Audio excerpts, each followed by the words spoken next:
సరే అది ఈ మధ్య మీరు చూశారు. జగన్మోహన్ రెడ్డి గారు తనకి ప్రతిపక్ష హోదా ఇవ్వాలని, అదేవిధంగా తనకి భద్రత పెంచాలని చెప్పేసి, అంటే ముఖ్యమంత్రికి ఉన్న భద్రత పెంచాలని చెప్పేసి ఆయన అన్నారు. దీన్ని ఏ విధంగా సార్? రాష్ట్రంలోని దేశ చరిత్రలోనే జగన్మోహన్ రెడ్డికి అధికార దాహం అన్నది తీరల. అతను ఇంకా నేను ముఖ్యమంత్రిగా ఉన్నాను అనే ఒక భావనలో ఉన్నాడని నేను అనుకుంటున్నా. ఎందుకంటే ప్రతిపక్ష హోదా అనేది భారత రాజ్యాంగం ప్రకారం రాజ్యాంగపైన పదవి. అదేవిధంగా ముఖ్యమంత్రి పదవి ఇవ్వాలన్నా ప్రజలే ఇవ్వాలి, ప్రతిపక్ష హోదా ఇవ్వాలన్నా ప్రజలే ఇవ్వాలి. అట్లాంటిది తనకు శాసనసభలో మెజారిటీ లేకపోయినప్పుడు కూడా నన్ను ప్రతిపక్ష హోదాకి నియమించండి, శాసనసభ స్పీకర్ని ఆదేశించే విధంగా హైకోర్టులో పిటిషన్ వేశారంటే ఇతనికి పూర్తిగా రాజకీయ అవగాహన లేదని స్పష్టంగా అర్థమవుతుంది. ఇవాళ అతని పరిస్థితి ఎలా ఉందంటే, ఇటీవల గవర్నర్ గారిని గెలిచారు. రాష్ట్రంలోని శాంతి భద్రతలు క్షీణించాయి, రాష్ట్రం అంతా అల్లకూలంగా ఉంది, కాబట్టి రాష్ట్రపతి పరిపాలన పెట్టాలని చెప్పేసి కోరాడు. అసలు నీ సిగ్గుందా జగన్మోహన్ రెడ్డి అని ప్రశ్నిస్తున్నా. నీ హయాంలో నువ్వు ముఖ్యమంత్రిగా ఉన్నప్పుడు ఈ రాష్ట్రం భయపడిపోయింది, ఒక భయాందోళనలో ఈ రాష్ట్రం ఏర్పడింది, ప్రజలు పారిపోయారు. అప్పుడు ఈ రాష్ట్రం శాంతి భద్రతలు నీకు కనబడలేదా? అంటే నీ ముఖ్యమంత్రిగా ఉన్నప్పుడేమో శాంతి భద్రతలు క్షేమంగా ఉన్నాయా? చంద్రబాబు నాయుడు గారు ముఖ్యమంత్రి అవగానే లా అండ్ ఆర్డర్ అదుపు తప్పిందా? నీ పరిస్థితి ఎలాగుందంటే ఏదో ఒక ఇష్యూ సృష్టించుకొని ప్రజల్లోకి రావాలనే ఒక ఆలోచనతో నువ్వు లేనిపోయి క్రియేట్ చేసుకుంటున్నావు. తెలుగుదేశం పార్టీ రాష్ట్ర అధికారం ఏర్పడి ఇంకా 50 రోజులు కూడా పూర్తి కాల. ఇవాటి వరకు కూడా ఏ అధికారి ఎక్కడ ఉన్నాడో కూడా ఇంతవరకు షటప్ కాల.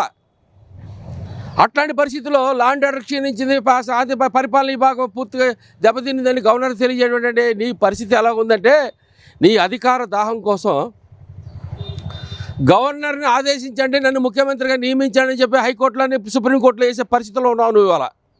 అంటే రాజ్యాంగ వ్యవస్థలు నీకు పనికిరా. నిన్నటిదాకా ఏంటంటే రాజ్యాంగం రాజారెడ్డి రాజ్యాంగం నడిచింది, ఇవాళ భారత రాజ్యాంగ నిర్మాత బాబాసాహెబ్ అంబేద్కర్ రాజ్యాంగం నడుస్తుంది. నువ్వే కాదు, భారతదేశంలో ఉన్న రాజ్యాంగ వ్యవస్థలన్నిటి కూడా రాజ్యాంగ వ్యవస్థ మీద నడుస్తున్నాయి.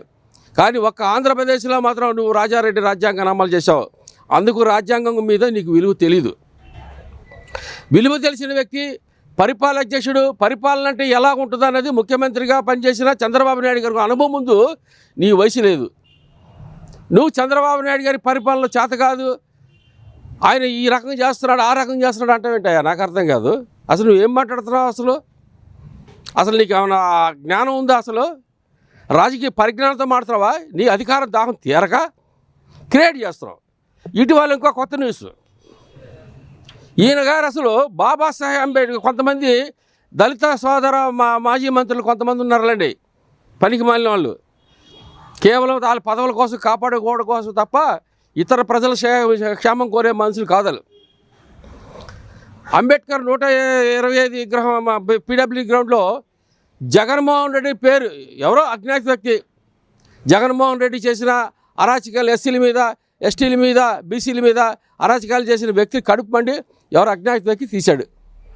దాన్ని బాబాసాహెబ్ బిఆర్ అంబేద్కర్తో ఈక్వల్గా జగన్మోహన్ రెడ్డిని పోల్చారంటే అసలు ఈ సమాజంలో హర్షిస్తారండి. ఇది బాబాసాహెబ్ బిఆర్ అంబేద్కర్ ఏళ్ళ మీద ఉన్న ఎంటుకు విలువ కూడా చేయవు జగన్మోహన్ రెడ్డి. నువ్వు మాట్లాడేవాళ్ళు అవసరమైతే ప్రభుత్వం మీద అడగండి, ఇది ఎవరు తీశారు, ఎందుకు తీశారు, ఏమో మీ పార్టీ వాళ్ళు తీసి దీన్ని మీ వెలుగులోకి రావడం కోసం డ్రామా ఆడుతున్నారేమో. కాబట్టి ప్రభుత్వం కూడా దీని మీద విచారించాలి. ఎందుకంటే జగన్మోహన్ రెడ్డి రోజు రోజుకి ఒక కొత్త అవతారం ఎత్తున్నాడు.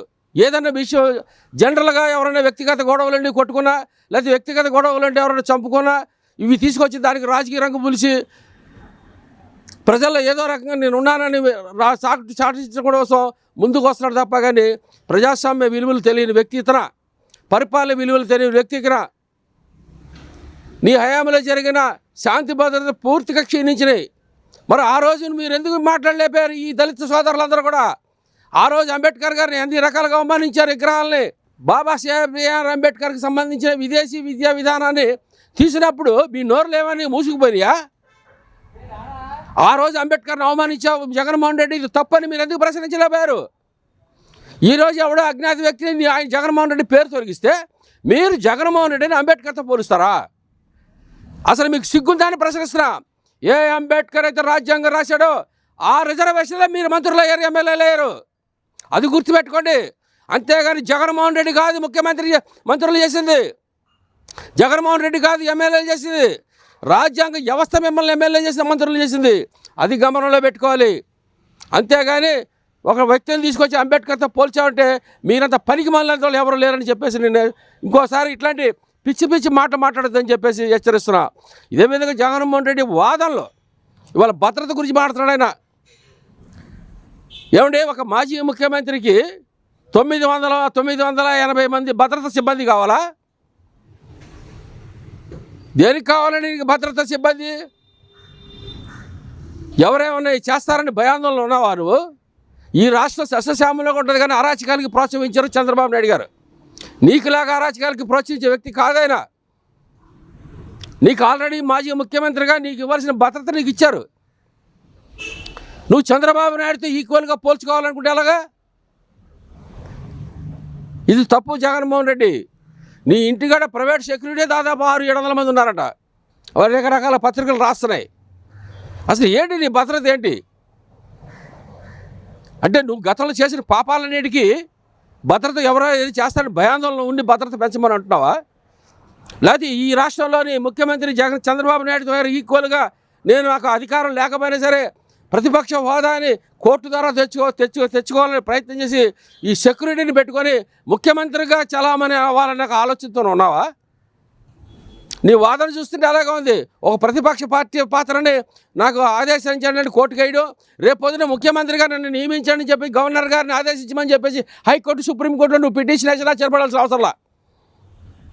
అంటే రాజకీయ వ్యవస్థని నిర్వీర్యం చేసావు. ఇప్పుడు కూడా నువ్వు ఒక శాసనసభ్యుడు మాత్రమే. శాసనసభలో ఎంతమంది అయితే సభ్యుల సంఖ్యాబలాన్ని బట్టి నీకు పదవి వస్తుంది. అంతేగాని మీరు 11 మంది సంఖ్యాబలం ఉండి మీకు ప్రతిపక్ష హోదా ఏమంటే ఏ రాష్ట్రం కానీ భారతదేశంలో ఏ రాష్ట్రం కూడా ఇవ్వదు. అక్కడున్న జనాభా ప్రాతినిధ్యత మనుషుల శాసనసభ్యుల యొక్క ప్రతిపాదనల మీద, శాసనసభ యొక్క బలబలాల మీద నీకు రాజ్యాంగ పదవి వస్తుంది. అంతేగాని ఎవరో నామినేటెడ్ చేస్తే పదవి కాదు అపోజిషన్ లీడర్ అంటే.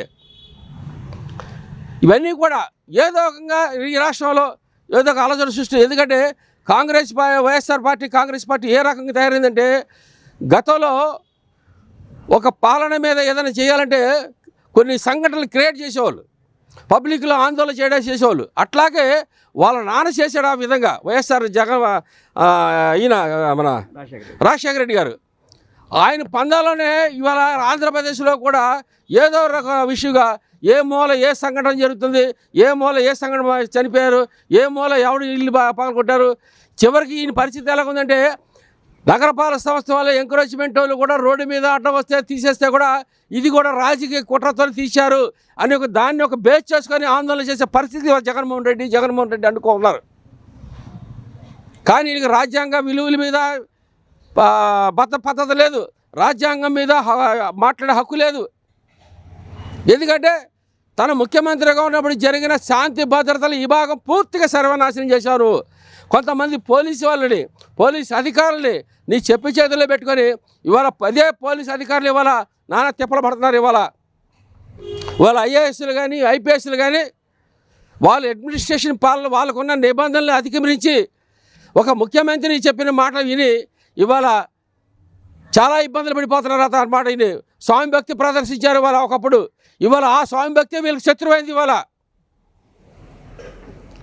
మరి చంద్రబాబు నాయుడు గారు వాళ్ళు చేయలేదే. ఐఏఎస్ ఆఫీసర్లు ఐపీఎస్ ఆఫీసర్ని మరి ఇతర బ్యూరోక్రసీని ఉపయోగించుకొని వాళ్ళని ఈ రకం చేయడం ఆ రకంగా ఒత్తిడి చేయట్లేదే. ఆయన ఒకటే చెప్పాడు, పరిపాలన రాజ్యాంగం బద్దంగా మీకున్న హక్కులను భద్రతలను మీకున్న ఉద్యోగరీత్యా నిబంధనల ప్రకారం చేయండి అంటున్నాడు ఇవాళ. అంతేగాని స్వలాభం కోసం వాళ్ళని ఐఏఎస్లను ఉపయోగించుకొని ఇవాళ ఐఏఎస్లకు ఉద్యోగాలు లేని పరిస్థితి ఇవాళ. ఇట్లాగా నీ వ్యవస్థ నడిచింది. నువ్వు 14 సంవత్సరాలు ముఖ్యమంత్రిగా పనిచేసి చంద్రబాబు నాయుడు గారిని మరి ఈ రాష్ట్రంలో ప్రతిపక్ష అనుభవం చూశాడు, ముఖ్యమంత్రి అనుభవం చూశాడు. నువ్వు గవర్నర్ దగ్గరికి వెళ్ళి తప్పుడు మాటలు మాడుతున్నావు. రాష్ట్రం అంతా అల్లకూలంగా ఉంది కాబట్టి రాష్ట్రపతి పాలన పెట్టండి అన్నాడు. మరి నీ 5 ఏళ్ల పాలన ఎన్నిసార్లు రాష్ట్రపతి పరిపాలన పెట్టాలి?